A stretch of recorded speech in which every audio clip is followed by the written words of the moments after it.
Good morning, Year 3. In this chapter, we have a very dramatic change happening in the story, getting towards the end of what we're going to read together. Let's see what happens next.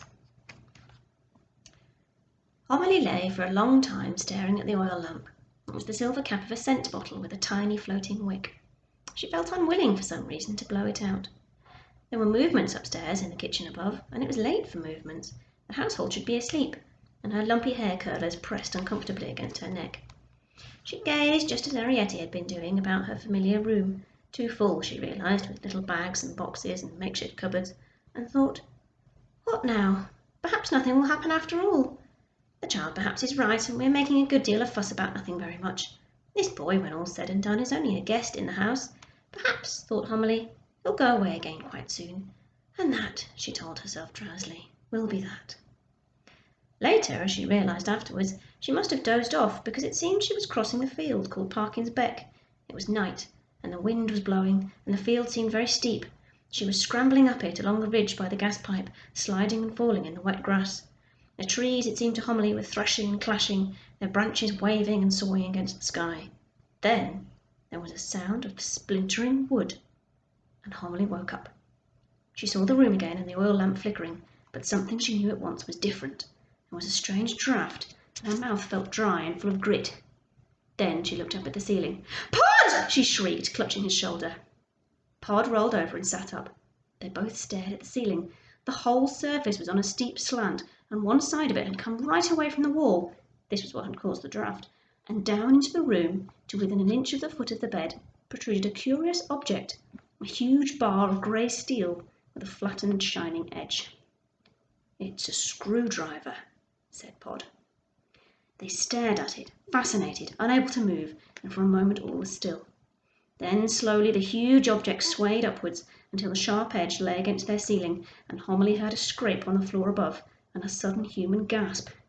"Oh, my knees!" cried Homily. "Oh, my feeling!" As with a splintering wrench, their whole roof flew off and fell down with a clatter somewhere out of sight. Homily screamed then. But this time it was a real scream, loud and shrill and hearty. She seemed almost to settle down in her scream, while her eyes stared up, half interested, into empty lighted space. There was another ceiling, she realised, away up above them, higher it seemed than the sky. A ham hung from it, 2 strings of onions. Arrietty appeared in the doorway, scared and trembling, clutching her nightdress. And Pod slapped Homily's back. "Have done," he said, "that's enough." And Homily suddenly was quiet. A great face appeared then between them and that distant height. It wavered above them, smiling and terrible. There was silence, and Homily sat bolt upright, her mouth open. "Is that your mother?" asked a surprised voice after a moment, and Arrietty from the doorway whispered, "Yes." It was the boy. Pod got out of bed and stood beside it, shivering in his nightshirt. "Come on," he said to Homily, "you can't stay there." But Homily could. She had her old nightdress on, the patch in the back, and nothing was going to move her. A slow anger was rising up in Homily. She had been caught in her hair curlers, Pod had raised his hand to her, and she remembered that in the general turmoil, for once in her life, she had left the supper washing up for morning, and there it would be on the kitchen table for all the world to see. She glared at the boy, who was only a child after all. "Put it back," she said. "Put it back at once." Her eyes flashed, and her hair curlers seemed to quiver. He knelt down then, but Homily did not flinch as the great face came slowly closer. She saw his under lip, pink and full like an enormous exaggeration of Arrietty's, and she saw it wobble slightly. "But I've got something for you," he said. Homily's expression did not change, and Arrietty called out from her place in the doorway, "What have you got?" The boy reached behind him, and very gingerly, careful to keep it upright, he held a wooden object above their heads. "It's this," he said, and carefully, his tongue out, and breathing heavily, he lowered the object slowly into their hole. It was a droll dresser, complete with plates. It had 2 drawers in it, and a cupboard below. He adjusted its position at the foot of Homily's bed. Arrietty ran round to see better. "Oh!" she cried ecstatically. "Mother, look!" Homily threw the dresser a glance. It was dark oak, and the plates were hand-painted, and then she looked quickly away again. "Yes," she said coldly, "it's very nice." There was a short silence which no one knew how to break. "The cupboard really opens," said the boy at last, and the great hand came down all amongst them, smelling of bath soap. Arrietty flattened herself against the wall, and Pod exclaimed, nervous, "Now then!" "Yes," agreed Homily after a moment, "I see it does." Pod drew a long breath, a sigh of relief as the hand went back. "There, Homily," he said placatingly, "you've always wanted something like that." "Yes," said Homily. She still sat bolt upright, her hands clasped in her lap. "Thank you very much. And now," she went on coldly, "will you please put back the roof?" "Wait a minute," pleaded the boy. Again he reached behind him, again the hand came down, and there beside the dresser, where there was barely room for it, was a very small doll's chair. It was a Victorian chair, upholstered in red velvet. "Oh!" Arrietty exclaimed again, and Pod said shyly, "Just about fit me, that would." "Try it," begged the boy, and Pod threw him a nervous glance. "Go on," said Arrietty, and Pod sat down, in his nightshirt, his bare feet showing. "That's nice," he said after a moment. "It would go by the fire in the sitting room," cried Arrietty. "It would look lovely on the red blotting paper." "Let's try it," said the boy, and the hand came down again. Pod sprang up just in time to steady the dresser as the red velvet chair was whisked away above his head and placed, presumably, in the next room but one. Arrietty ran out of the door and along the passage to see. "Oh," she called out to her parents, "come and see, it's lovely." But Pod and Homily did not move. The boy was leaning over them, breathing hard, and they could see the middle buttons of his nightshirt. He seemed to be examining the farther room. "Pod," whispered Homily, "I'm going to scream." "No," whispered Pod, "you mustn't. Not again." "I feel it coming on," said Homily. Pod looked worried.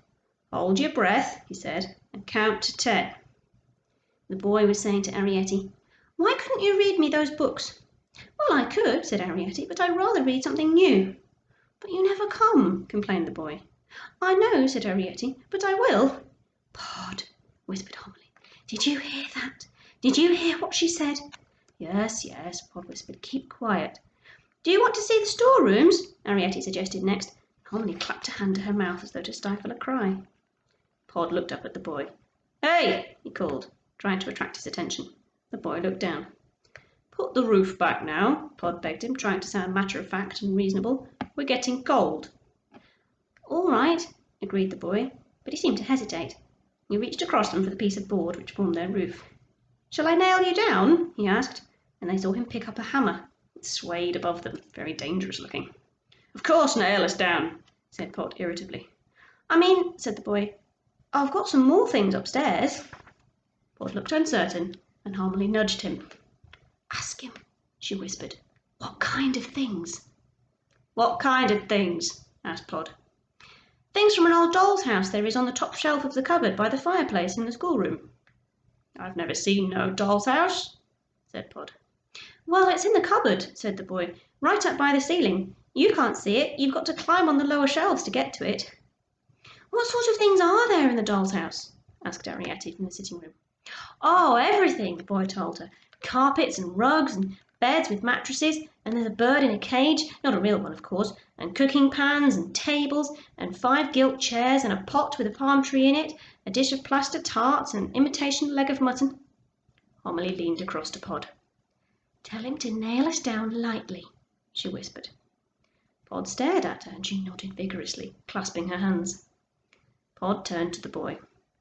"All right," he said, "you nail us down, but lightly, if you see what I mean. Just a tap or two here or there." Then began a curious phase in their lives. Borrowings beyond all dreams of borrowing. A golden age. Every night the floor was opened and treasures would appear.